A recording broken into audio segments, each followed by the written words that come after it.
My name is Matilda Morgan, and I was 34 years old when security walked me out of my father's company like I was a stranger who'd wandered in off the street. They didn't rush me. That was the cruel part. They smiled tight rehearsed smiles as if this were all perfectly reasonable, as if I hadn't spent my entire life inside those walls. Two guards, polite but immovable, flanked me, while employees I'd known since childhood stared at the floor, pretending not to recognize me. At the time, I didn't know I would one day own 75.8% of the company they were escorting me out of. I only knew that something fundamental had broken, and it hadn't started that afternoon. This happened 2 years ago. The NDA expired last month. I'm finally allowed to talk. My father built Morgan Biotech Solutions from nothing. No inherited money, no safety net, just stubborn intelligence and a belief that science could outpace death if you pushed hard enough. By the time I was old enough to form memories, the lab was my playground. Other kids had swing sets. I learned to walk between centrifuges. I learned to read from FDA filings and patent drafts. I learned silence in clean rooms and patience from experiments that failed 100 times before they worked once. By 32, I was named Chief Operating Officer. Not because I was his daughter, people loved to assume that, but because I'd put in the years no one saw. 2 in R&D, endless nights, 6 a.m. arrivals, and 10 p.m. exits, until even the most resentful senior researchers stopped whispering that I was a legacy hire. At my promotion ceremony, the board applauded. Ronan, my stepfather, stood closest, his hand firm on my shoulder. Carla, Dad's Stanford friend who owed her career to him, dabbed at her eyes. Mitchell talked about markets and confidence like it was a sermon. Warren looked nervous as always, all of them smiling, all of them hollow. Dad died on a Tuesday. Heart attack. At his desk, working on an immunotherapy protocol he believed could extend remission windows by 40%. The coroner said it was instant. No pain, just gone. I found him. His coffee was still warm. The funeral blurred into black suits and scripted sympathy. Ronan held my mother's arm, murmuring about honoring James's legacy together. My mother didn't cry. Not once. I told myself grief was strange like that. I told myself she was being strong. I told myself a lot of things that made it easier to sleep. They waited 3 weeks. That's how long it took after we buried him. The board meeting was scheduled for 2 p.m. routine. Cue 3 numbers. Research budgets. I walked in with my laptop and my father's lucky pen, a Mont Blanc he'd bought the day our first patent was approved. I was ready to keep going. Their faces told me everything. Ronan sat at the head of the table, my father's seat. He looked different, like a man who'd been wearing a mask for years and had finally decided to take it off. The others wouldn't meet my eyes. Carla kept glancing at the door like she expected Dad to walk in and stop this. "We need to discuss your future with the company, sweetheart," Ronan said. That word, sweetheart. "I'm the CEO now," I replied calmly. "My future is right here." Mitchell spoke to the table instead of me. "The board has concerns about leadership continuity. The market requires stability." I laughed sharp and brittle. "I've been in this company since I could walk." "We know," Carla interrupted, voice strained, "but we're proposing an interim arrangement. Ronan as acting CEO, you in an advisory role." "You mean someone who isn't me?" The vote had already happened. Ronan slid a folder across the table like a condolence card. Severance, 6 months' salary, a suggestion for grief leave. As he did, my laptop chimed. "Your credentials have been disabled." Mid-sentence, someone had pressed a button and erased me. HR appeared with a cardboard box. Not even a proper one. A printer paper box with my name written in marker. "Need security?" I asked. "It's protocol," Ronan said softly. "For the company's protection." 2 guards stepped in. As I packed, I slipped my father's pen into my pocket. They wouldn't take that too. I looked each of them in the eye before I left. Ronan smirked. They thought it was over. They were wrong. I didn't go home after they escorted me out. I drove without thinking. Hands locked tight around the steering wheel. My father's building shrinking in the rearview mirror until it was just another piece of glass and steel, pretending it hadn't raised me. I ended up at the cemetery by muscle memory alone.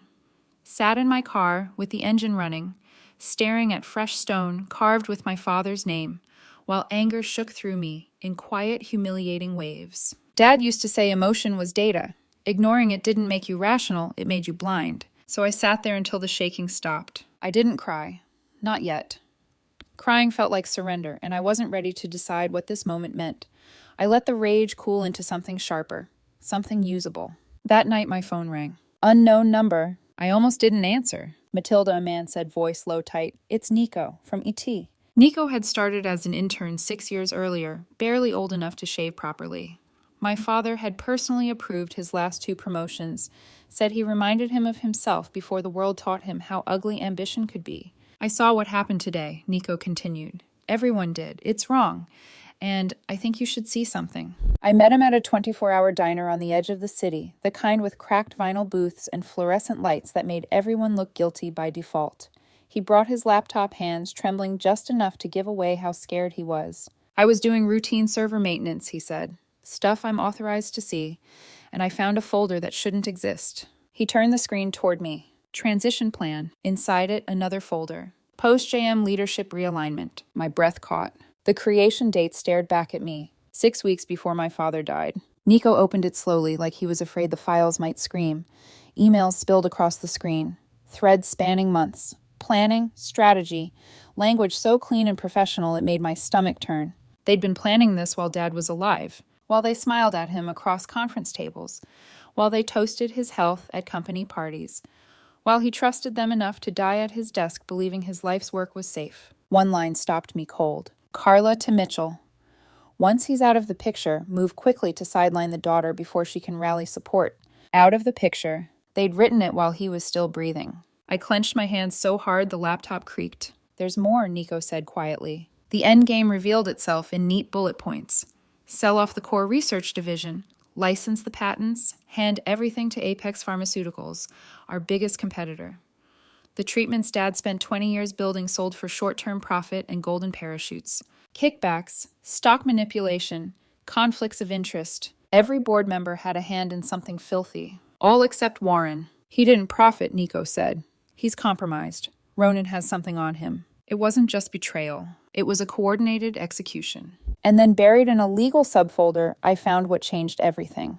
The bylaws. I'd read them before. Of course I had.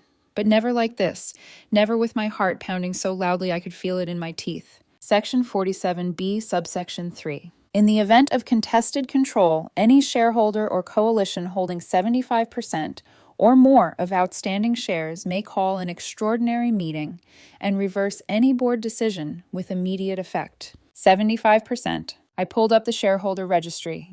The board collectively held 31%. Institutional investors controlled 40%. The remaining shares were scattered among employees, early investors, small funds. My inheritance from Dad's estate was 22%. I needed 53 more. Impossible if I were playing by their rules. But I wasn't. My apartment stopped being a home that night. It became a war room. Whiteboards covered every wall. Names, percentages, connections, leverage points. I color-coded them obsessively green, for allies yellow, for persuadable red, for lost causes. At first, the red overwhelmed everything. That just meant there was nowhere to go but forward. 8 weeks until the annual shareholder meeting. I started collecting proxies quietly. Coffee shops, parking lots, side conversations after charity events. Nico's evidence did most of the work. One look at the Apex emails and people remembered what Morgan Biotech was supposed to be. Each signature felt like reclaiming a breath I didn't realize I'd been holding. Then I made my first mistake. Nico had been updating me by text. Quick, harmless check-ins. I got sloppy. Sent a message I shouldn't have. Keep digging on Apex. Need kickback numbers. 2 days later, he called from a payphone. They flagged our messages, he said. Routine audit. Ronan demanded to know why I was communicating with you. My stomach dropped. What did you say? That you texted asking about your 401k rollover. I responded out of habit. He exhaled shakily. They bought it. Barely. But I'm burned. They're watching me. I'd almost destroyed my best inside asset because I couldn't keep my thumbs off a phone. Careless. The kind of mistake that gets people hurt. No more digital trails, I said. Ever. 3 weeks in my count stalled just past 50%. Then my phone rang again. Matilda Morgan, a woman said coolly. This is Leora Feldman, portfolio manager at North Star Investments. North Star held 7%. Serious money. I've noticed some interesting movement in your company's shares, she continued. Small lots, irrevocable proxies, very discreet. If she'd noticed, others might too. I'm also aware, she added, that your stepfather has been making promises to my competitors. Deals that specifically exclude us. She paused. I despise being taken for granted. North Star's 7% became mine with one condition: I restore my father's 5-year plan. Personalized medicine, underserved communities, the vision they'd buried. I agreed without hesitation. After 6 weeks, I had 71%. Close enough to taste, not close enough to survive. And that's when I decided to stop playing defense. I formed a shell company, Prometheus Biosystems. Just paperwork, just rumors. But I made sure the right people heard about it. The board panicked exactly the way guilt always does. Emergency meetings, non-compete demands, internal memos that revealed more than they meant to. And in one careless email, Ronan confirmed Apex negotiations he was still publicly denying. They were unraveling. I was counting. 74.6%. One breath short of unstoppable. Then the smear article dropped. They painted me as unstable, grief-stricken, dangerous. And for the first time since Dad died, I felt something close to fear. Because this wasn't about shares anymore. It was about whether they could make me disappear without ever touching me again. The article hit at 6 a.m. I know because my phone started vibrating nonstop on the nightstand, dragging me out of a shallow, restless sleep I barely remembered falling into. Calls, texts, emails stacked on top of each other until the screen blurred. Are you okay? What is this about? Should we be worried? The headline was crafted with surgical precision, concerned sympathetic, devastating. They didn't accuse me of anything directly. They didn't need to. They suggested. They implied. They let readers connect dots that didn't exist and feel clever for doing it. Former executive struggles after sudden loss. Sources cite erratic behavior. One anonymous line about troubling interactions with female staff slid in like a poisoned needle, just vague enough to deny, just specific enough to linger. I stared at my name on the screen like it belonged to someone else. This was the board's counterattack. And it was working. By noon, 3 yellow-coated shareholders called to pause their proxy commitments. Leora's assistant left a polite message saying Northstar was reviewing recent developments. Even Nico, careful as ever, now sent nothing but a single word through an intermediary app we'd agreed on. Careful. My apartment felt smaller than it had the night before, walls closing in under the weight of whiteboards packed with plans that suddenly felt fragile.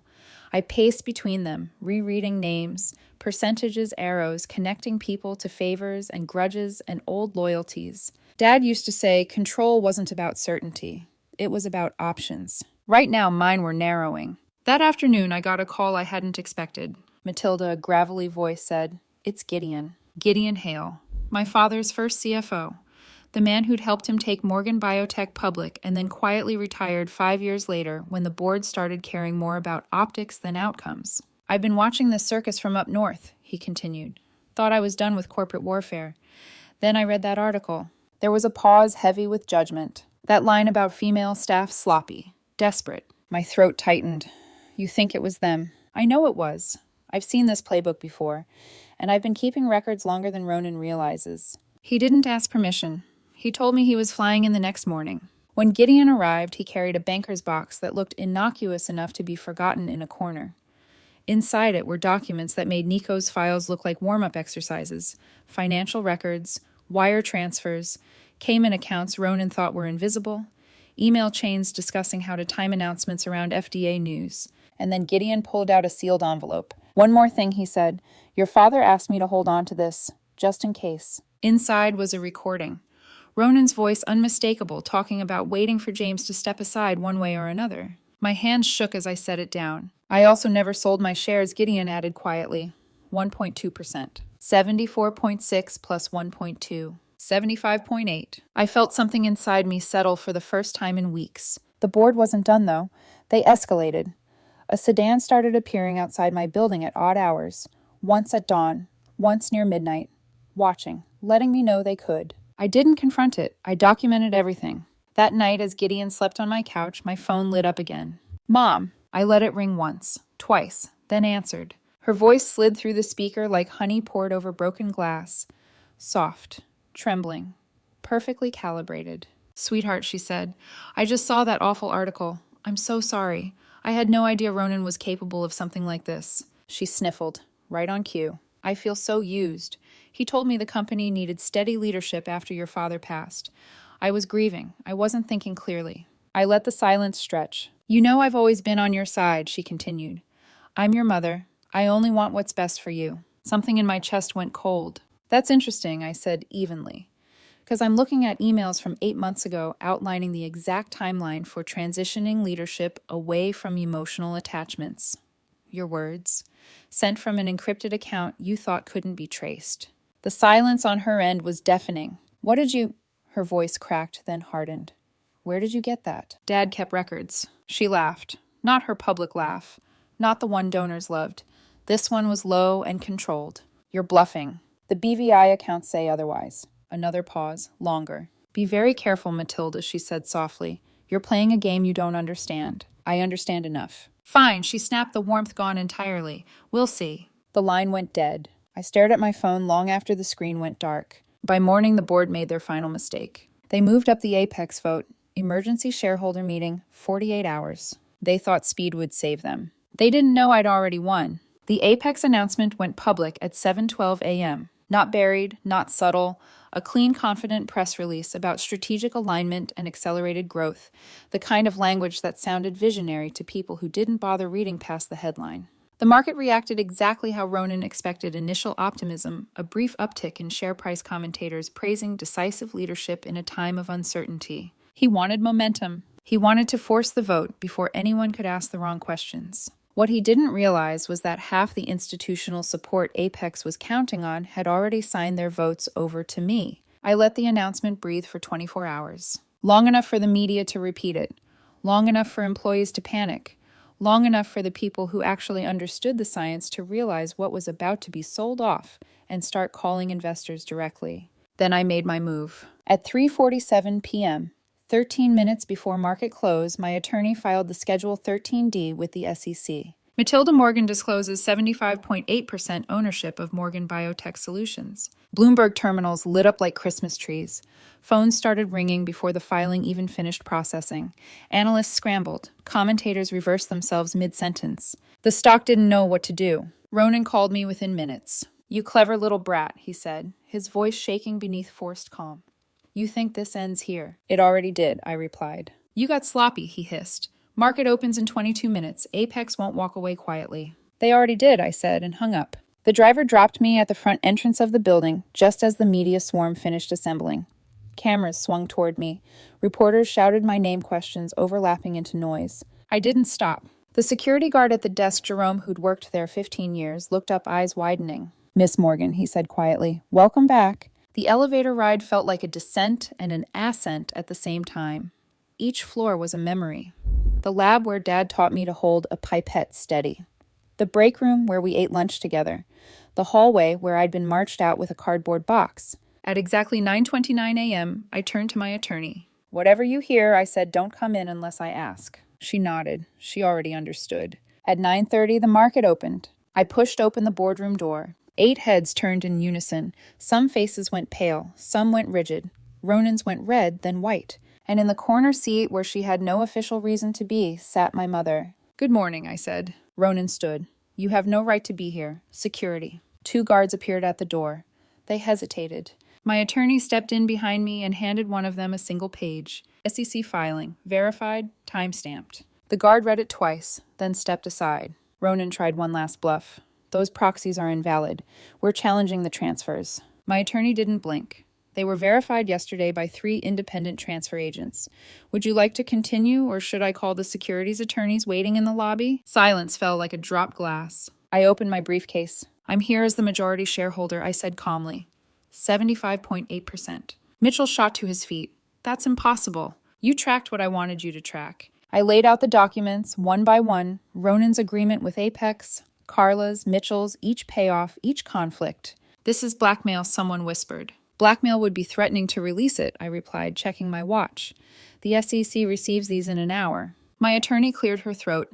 "For the record, I'm filing notice of an extraordinary shareholder meeting under Section 47B. Miss Morgan has the authority to reverse any board decision effective immediately." Carla tried to speak. Couldn't. "You're all fired," I said. "Effective now." They broke quickly after that. Resignations slid across the table. Badges deactivated. Security escorts waiting. Ronan was last. "This isn't over," he spat. "Yes," I said, "it is." When the door closed behind him, the room went quiet. Except for my mother, she hadn't moved. The room felt smaller once everyone else was gone. No voices, no posturing, just the hum of the air conditioning and the weight of everything that hadn't been said yet. My attorney gathered her files, slowly, eyes flicking between my mother and me. She didn't need to ask. Give us a minute, I said. She nodded and left, closing the door with a soft, deliberate click. My mother stayed seated in the corner, legs crossed, posture impeccable. She didn't look afraid, not guilty either. She looked appraising, like a woman calculating whether a risk had paid off or merely changed shape. You didn't have to do this so publicly, she said at last. Calm, measured, it was dramatic. Your father always hated theatrics. You're right, I replied. He preferred documentation. That got her attention. Her eyes sharpened. James told you. He kept records, I said. Gideon kept copies. She stood smoothing her skirt as if we were discussing lunch plans. 32 years, she said softly. That's how long I was married to him. 32 years of coming second to centrifuges to grant deadlines to ideas that mattered more than I ever did. So you decided to take the company from him, I said. I decided to take what I earned. Her voice cooled. You have no idea what it's like to be invisible in your own marriage. He built something that saves lives. He built something that consumed ours. She stepped closer, and he was turning you into him. Another Morgan married to microscopes and spreadsheets. I pulled out the folder Gideon had given me. Wire transfers, shell companies, her signature. This goes to the SEC in an hour. For the first time, something flickered behind her eyes. Not fear. Calculation interrupted. You'd send your own mother to prison. You tried to erase your own daughter. We stood 2 feet apart, decades of family dissolving between us. I'm not going to prison, she said flatly. I have insurance. If I go down, everyone goes down. Apex. Half the board. Years of litigation. Billions in damage. You're bluffing. She smiled. The same smile she'd worn at my graduation, at my promotion, at Dad's funeral. I taught you patience, she said, playing the long game while everyone else panics. She picked up her purse and walked toward the door, pausing with her hand on the frame. You're more like me than you want to admit, she said quietly. Your father would be proud and terrified. Then she was gone. I stood alone in the boardroom where I'd been promoted, betrayed, and reborn. My attorney returned a moment later. The SEC filing is ready.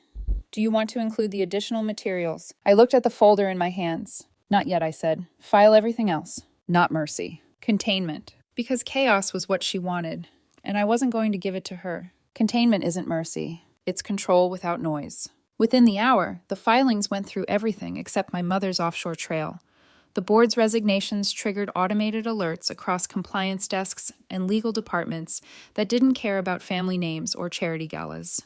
The Apex meeting was canceled before lunch. R&D budgets were reinstated before the end of the day.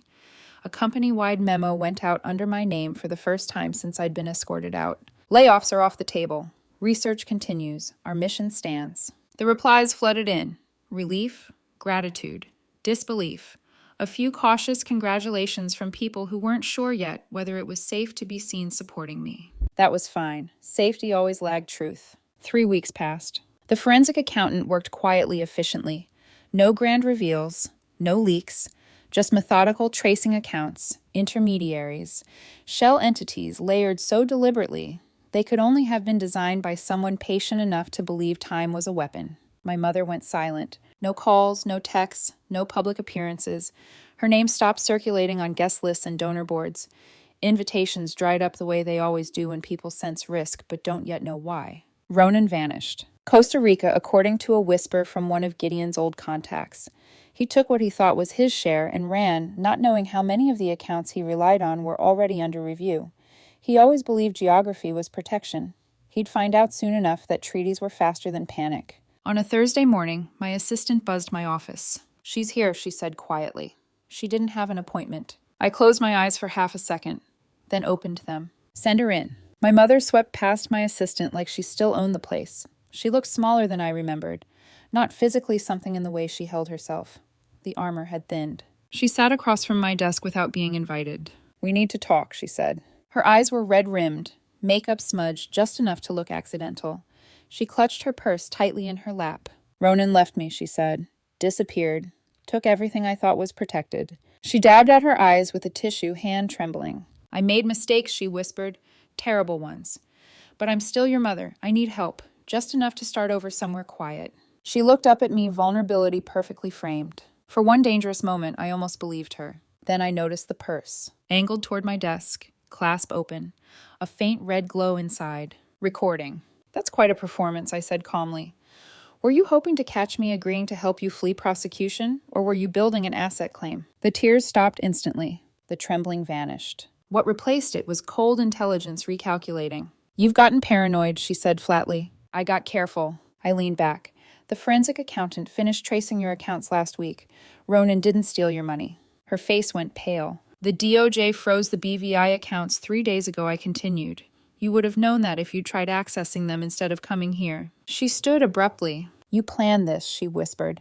"You let me think I still had leverage." "You taught me chess," I said evenly.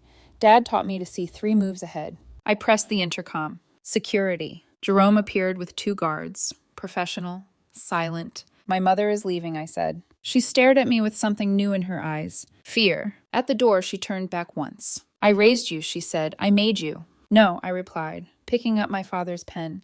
"Dad made me.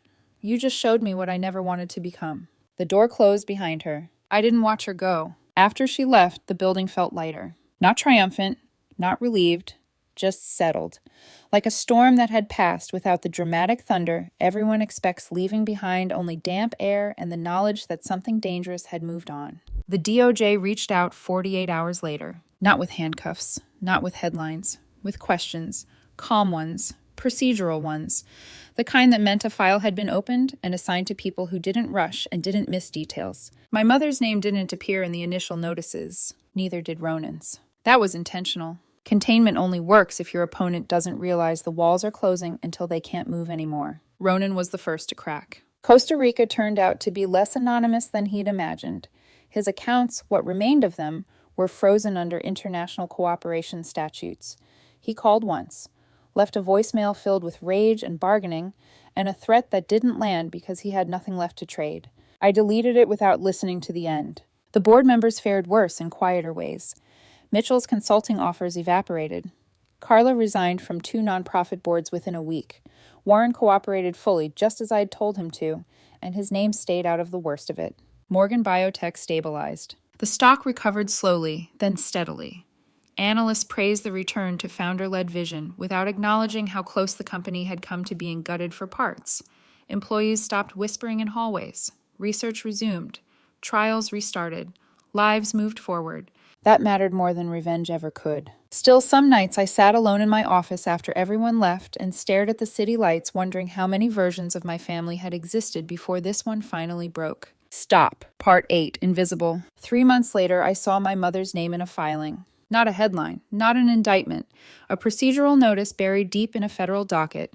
Asset review. Financial misconduct, pending charges under seal. She didn't call. I heard through Gideon that her social circle had collapsed almost overnight. Invitations rescinded. Committees quietly replaced her. The people who once hovered around her learned to recognize liability faster than loyalty. She became what she had always feared. Invisible. The DOJ moved slowly. Precisely. The way my father used to debug experiments 1 variable at a time until there was nowhere left to hide. I never attended a hearing. Never gave an interview. Never said her name out loud in public again. I didn't need to. The system did what systems do when they're finally given clean data. Stop! Part 9. Legacy. The first thing I did after everything settled was cancel the Apex partnership permanently. The second was reinstate my father's 5-year plan in full. Clinics opened in communities that had been ignored for decades. Personalized medicine programs launched quietly without fanfare. The kind of work Dad loved. Slow, meaningful, impossible to monetize quickly. One evening alone in the boardroom, long after the lights dimmed, I sat in his chair. My chair now. I took out his pen and rolled it between my fingers. "We got it back," I whispered to the window. "All of it." Outside, the city moved on, unaware of how close it had come to losing something that mattered. Ronan would be extradited eventually. My mother would face what she'd spent years postponing, and Morgan Biotech would outlive both of them. Dad taught me chess. Mom taught me patience. Neither of them taught me that sometimes the winning move isn't checkmate, it's making sure the game can never be stolen again.